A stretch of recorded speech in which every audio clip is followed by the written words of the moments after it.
Hello, my name is Christopher Bennett, and I have developed a new version of the old game of chess. Nitro Chess is a monumental restructuring of the traditional game.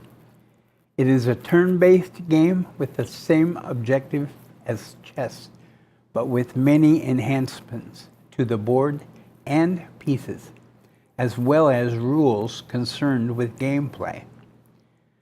Some of the pieces move in traditional patterns, but many new pieces are moved in a manner defined by 3 dice. Every major piece has a power-up that can be purchased with points accrued from the dice count. Dead pieces can be brought back the same way. The dice also figure into the movement schemes of some of the pieces. The board has features that include cannons at the corners, re-entry spots, safe spots, lane blockers, and wormholes. As this game is dynamic, shorter moves are enforced.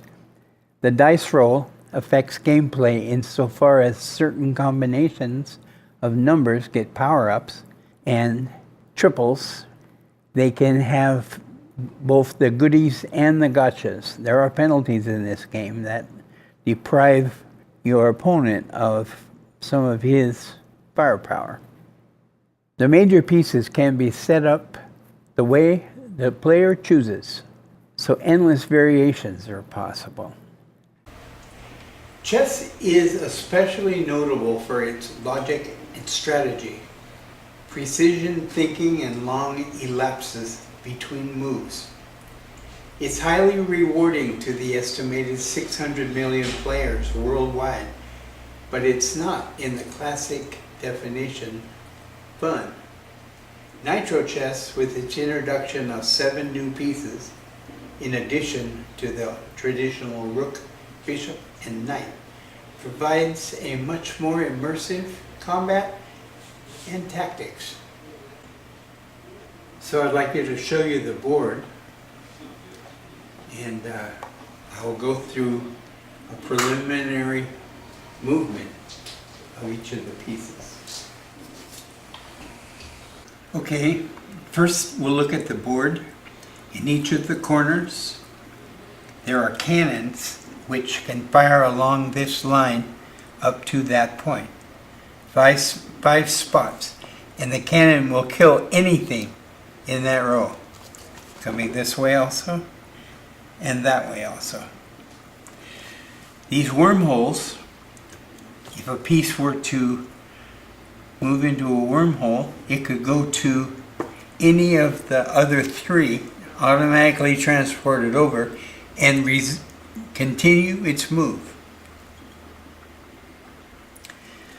These blocks, the black ones, are lane blockers, and they can be set at the beginning of the game, so they don't have to be in this position. These green spots are re-entry spots for the pieces that have been purchased back to life. The wormholes are safe till the next turn. These ones, they're safe until the next turn, but they have to move or pay points to stay there. Okay, for the pieces, pawns move traditionally, either 2 up on the first move or 1 up, 1 move thereafter. They only attack from the angle, as most chess players are well familiar. Power pawns, these are new, and they move in and attack in any direction, 1 move at a time. The king is just like a power pawn, except he moves 2 spaces. He can move 2 spaces at a time.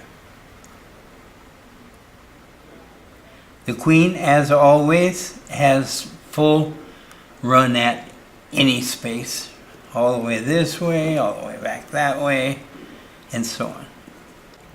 The rook is a traditional rook, except with its power-up. It's called a jump, and he can perform a jump on his way to where he's going. He can jump his own man, he can jump the opponent's man. This is a traditional knight whose move is 2 up, 1 over, or 1 up, 2 over. With his power-up, he can get 2 moves. The bishop, as always, diagonal. But what his power-up is called a +1. And that means he can move 1 space over and complete his move, or he can make his move and move 1 space over. So it works either way. It's designed to help him escape after he's taken a piece. These dice figure into many of the new pieces and their moves. Turn-based game means the dice are thrown every time, and an accrual of the dice numbers are added, and that goes into the player's bank. So every turn, no matter what move is made, those numbers are added up and added to the player's bank. So this board is set up in accordance with my financial situation, which is a little meager at the moment.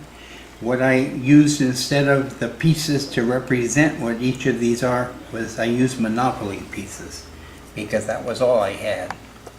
But nonetheless, the piece itself, the avatar, is capable of the following moves that I'm going to show.